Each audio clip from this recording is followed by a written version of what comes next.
What is going on, you guys? AK40 Kevin here in the gamer heaven, and I've already unboxed and reviewed the Razer Synosa, the Razer Black Widow Elite, and the Razer Black Widow Light Stormtrooper Edition. I now have the Razer Huntsman here, and I also have the Ornata Chroma over there, which is going to get it reviewed tomorrow. And then the day after that, I'm going to be doing a 5-way comparison of the 5 current offerings from Razer in the keyboard department. So let's check out this Huntsman here, equipped with their purple keys, and see what she can do.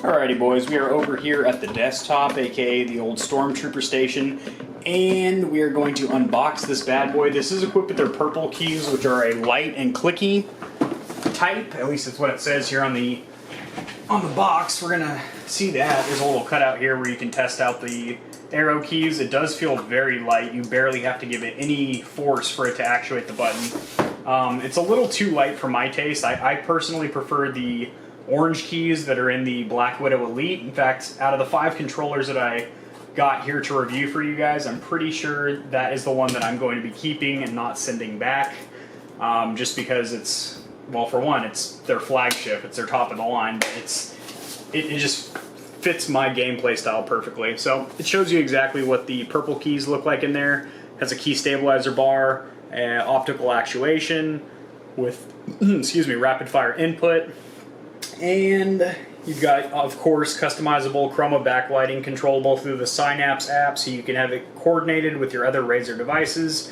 And you have a durability of up to 1 million keystrokes. That's more than the other Razer models I've tested out, which have around 80 million, which is still, you know, years of use. So, opening it up here, all the Razer keyboards, besides the piece of crap plastic Synosa, which is their entry. These all have this little black flap up here. You're going to have some stickers in there. You're going to have your instruction manual, and you're going to have a little thank you letter from Razer. All the instruction manuals are the same.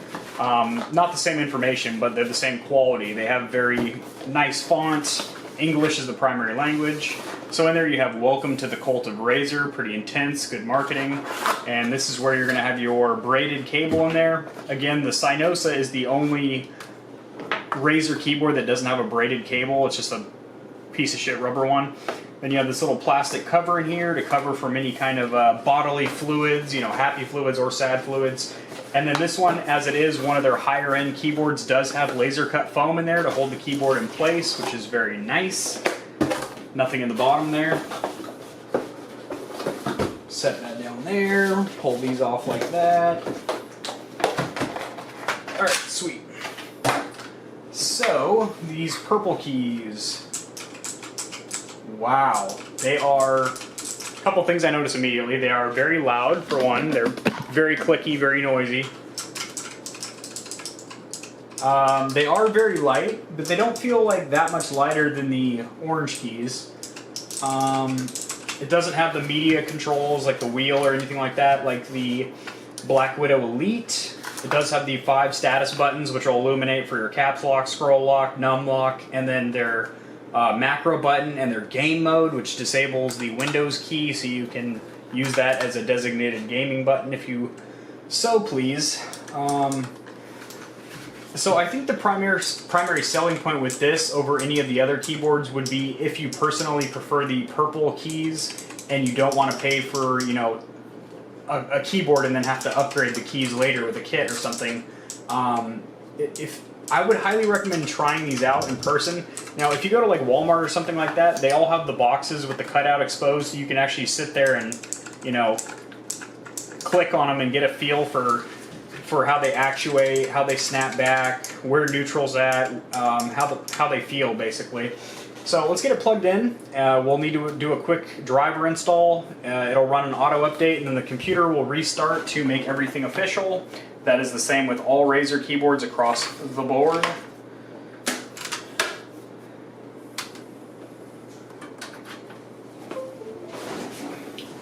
Also, with all Razer keyboards on the bottom, you have a 2-stage little kickstand. So if you want it just slightly raised, or if you want it extremely raised, and they both have rubber padding on them, so you're not going to be sliding around. I like to have mine fully tilted up. It just helps me type a little bit better and just feels a little bit better for my hands, I guess. There is no wrist rest or anything like that like you get with the Black Widow Elite. Alright, sweet. So it's doing its little update, then I'm about to restart, and then I'll bring you guys back. Alright, I'm in Razer Synapse 3 app, which is what you use to control all of your Razer devices. So far just my mouse and keyboard are showing up as my headphones. The Nari Ultimates are currently off. So we'll select the keyboard here. You have your gaming mode, which you can actually switch on and off from the keyboard, which disables, Alt and Tab, Alt F4, or the Windows key.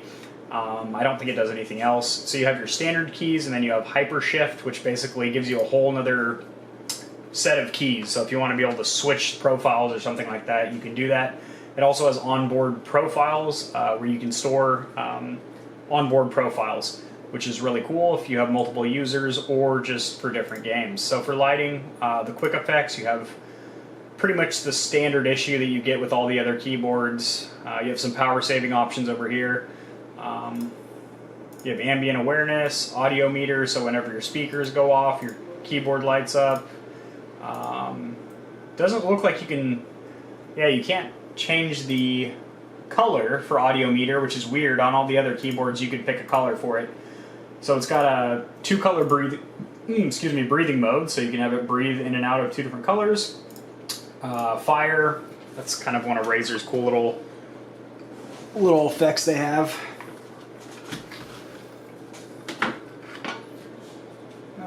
What else we got here? Reactive. Basically, whenever you type on a key, it illuminates. Oh, went back to fire. No.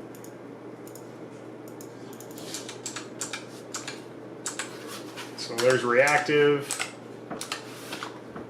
Pretty standard issue stuff. You can choose the color for that as well as the duration, as how long you want the keys to stay on. You have ripple, which I'm a big fan of. You can choose the color for that. Can't change any timing or duration or anything. You have standard spectrum cycling, obviously. Then you have starlight, which you can pick two different colors and different durations. And that's a cool little effect. It gives you kind of a little twilight effect on there. Pretty. Static, just one steady color on. And then you of course have wave and wheel, which is just sliding through the spectrum in either across the keyboard or in a circular fashion, both clockwise and counterclockwise. Then you have advanced effects where you can coordinate your keyboard with your other Razer devices. So I do have it set up with my actual keyboard to where my keyboard, mouse, and headphones all kind of coordinate, and it looks really kick-ass. Alright, so we're going to go to 10fastfingers.com and do a quick typing test and see how I can type with it. And then we'll do a little bit of gaming, and I will give you guys my final thoughts. So it is really noisy when you type. That's one thing to keep in mind. I would not purchase this if you're going to be using it in like a cubicle or an office setting, because people are going to be a little bit upset with you. Ooh. My God.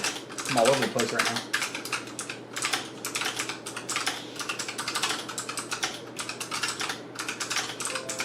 So it is very light when you're hitting the keys. Like, you barely need to press down on them for them to actuate, which is actually really nice.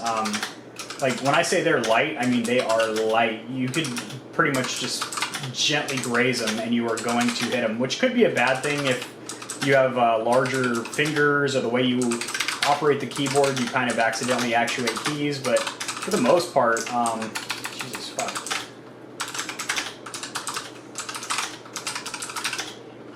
I am fucking up left and right, boys. Oh my God. They do really actuate super easily, because I'm like accidentally brushing up against other keys right now, because I'm not actually, typing how you're supposed to. I'm kind of just free flowing. But anyway, it'll work. I mean, you can definitely type with it, and it'll work for you. But it's very sensitive, so it's just something to keep in mind. Alright, so after gaming with the Huntsman for a little bit, I will say the keys are very nice for gaming. I think they work better for gaming than they do for typing. I think they're a little bit too sensitive for just typing documents and workflow and whatnot, but for gaming they felt really, really good.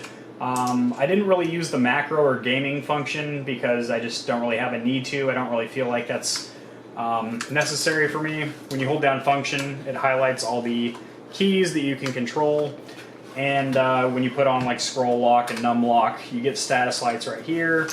Build quality is pretty good. It looks like plastic on the bottom and then some kind of, well, that's plastic too, so it's like a shittier plastic on the bottom and a better plastic on the top, and then your keys are sitting on top of that with the purple switches. So not a bad design. Let's see if I can pop one of these off without having to get my tool.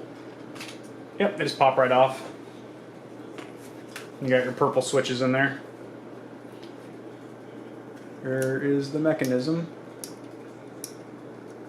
Very light.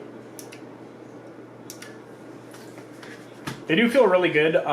Personally, I do prefer the orange or green over these purples. I think they're just a little bit too light for me. It is really nice, especially if you have like weaker fingers, or you just like, feel like most traditional keyboards are kind of hard for you to push.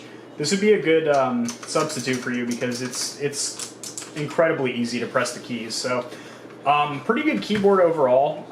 If you can deal with the purple keys during daily typing and whatnot, it's a good keyboard. You don't have the media keys here, which I also dislike because I do use those a lot. The scroll wheel is super nice. But yeah, build quality feels solid.